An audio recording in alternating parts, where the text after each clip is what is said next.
ভাগ্য বিধাতা হয়তো এভাবেই লিখে রেখেছিলেন ৩৯ বছর বয়সী মেসিকে বুকে জড়িয়ে সান্ত্বনা দিবেন ১৯ বছর বয়সী লামিনে ইয়ামাল।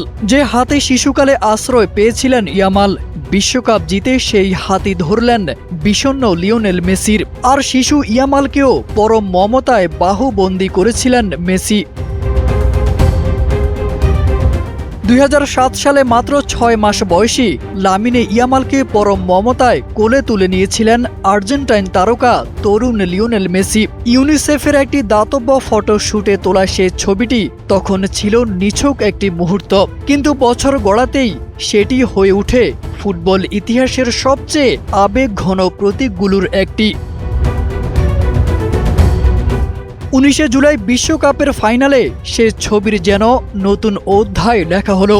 ইয়ামালের স্পেন ১-০ গোলে হারিয়ে দিল মেসির আর্জেন্টিনাকে। শেষ বাঁশি বাজতেই বিশ্বজয়ের উল্লাসে ভেসে না গিয়ে ইয়ামাল ছুটে গেলেন সেই মানুষটির কাছে। স্মাইল বেবি ডাইপার এর সুপার অ্যাবজর্পশন টেকনোলজি এখন দেয় ৩০% বেশি শোষণ ক্ষমতা।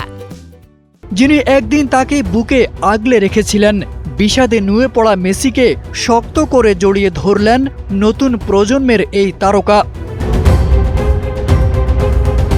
সেদিন লিওনেল মেসি শিশু লামিনে ইয়ামালকে আগলে রেখেছিলেন ভালোবাসায়।